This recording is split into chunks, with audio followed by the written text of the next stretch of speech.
good society, healthy environment among the society.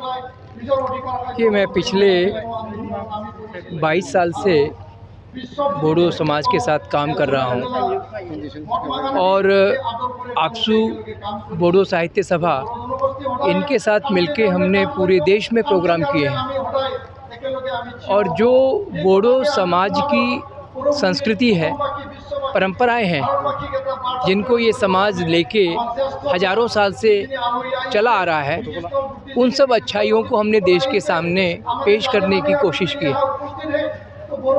ये north east का पहला छात्र संगठन है आपसू, जो गांधी जी के सिद्धांतों के अनुसार अहिंसा को अपना प्रिंसिपल बना के अपने आंदोलन को आगे ले जाना चाहता है। आपसू का और बोडोलैंड का जो महत्व है, इम्पॉर्टेंस है, वो ये है कि बोडोलैंड जो है वो नॉर्थ ईस्ट का गेटवे ऑफ नॉर्थ ईस्ट है, वो एंट्री पॉइंट है, वो उसको हम लोग कहते हैं हिंदी में गोमुख है। तो जो एंट्री पॉइंट है, अगर वो गांधी जी के अहिंसा, शांति, प्रेम के संदेश को लेकर जिएगा तो पूरा जो नॉर्थ ईस्ट है वो अहिंसा वाला समाज बन जाएगा। अगर ये प्रयोग बोडोलैंड में सफल नहीं हुआ तो पूरे देश के लिए, भारत के लिए वो अच्छा नहीं होगा। इसलिए हम लोग जो दिल्ली में हैं या देश के और हिस्सों में हैं, जो गांधी जी के विचार को मानते हैं, हमारा ये फ़र्ज़ बनता है कि हम लोग आपसू को और जो लोग गांधी जी के रास्ते पर चलकर अपनी जो कॉन्स्टिट्यूशनल डिमांड्स हैं उसको पूरा करना चाहते हैं, तो ये एक बहुत अच्छी बात है।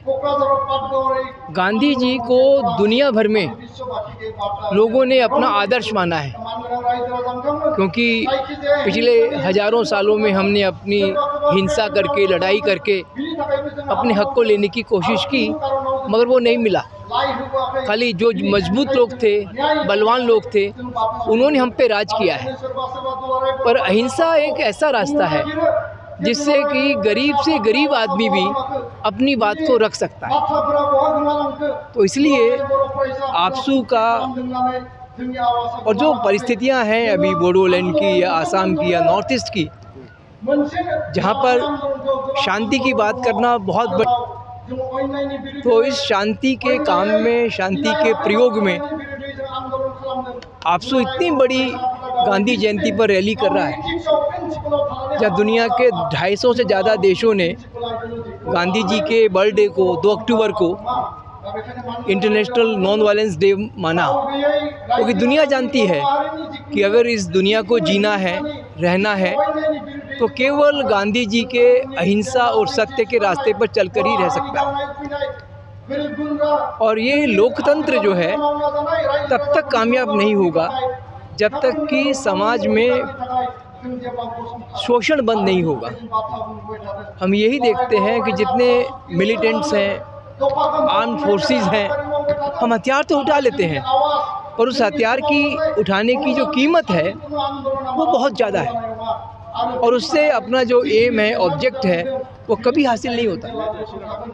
इसलिए अंत में जाके सभी आर्म्ड फोर्सेस को, मिलिटेंट्स को हथियार डालने पड़ते हैं, उन्हें कंप्रोमाइज़ करना पड़ता है, समझौता करना पड़ता है, पीस डायलॉग करना पड़ता है और पीस डायलॉग की टेबल पे आना पड़ता है। ये तो आपने देख ही लिया कि आप सोचते हैं कि बोडो, देखिए ऐसा है, ये एक पॉलिटिकल इशू है। हमारा सवाल बोडोलैंड स्टेट का नहीं है। हमारे लिए ये है कि बोडो जाति अपने भारतीय संविधान में दिए गए अधिकारों को प्राप्त करे। वो बोडोलैंड बीटीआर बन के मिलता है, बीटीसी मिलता है, वो 6 शेड्यूल में मिलता है या 8 शेड्यूल में मिलता है, वो सेकेंडरी चीज़ें हैं।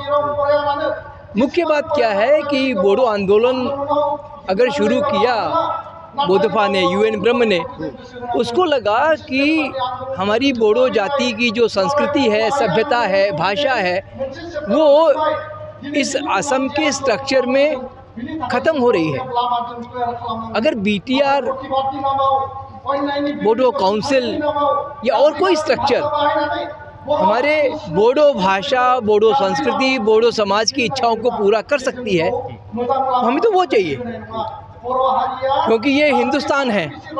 इस हिंदुस्तान में चाहे बोडो हो या और कोई जनजाति हो, सबको अपने अपनी भाषा संस्कृति को जिंदा रख के जीने का हक है। हमको वो हक चाहिए। यही गांधी जी की अहिंसा का मतलब है कि हिंदुस्तान विविधता वाला देश है, यहाँ एकता में अनेकता है। का मतलब है कि हिंदुस्तान विविधता वाला देश है, यहाँ एकता में अनेकता है। अनेकता में एकता नहीं है हिंदुस्तान में। हम लोग कल्चरली, सोशली एक हैं, पूरा हिंदुस्तान, और उसमें हर जाति को, हर समुदाय को अपनी भाषा संस्कृति को रक्षा करने का, पालन करने का मौका मिलना चाहिए। अगर वो मिलता है तो बस हमको तो यही चाहिए, और बोडो जाति को भी यही चाहिए। हमें बोडो भाषा मीडियम स्कूल चाहिए, हमको बोडो भाषा में साहित्य चाहिए, हमें बोडो भाषा में अपनी उन्नति चाहिए। ठीक है, थैंक यू।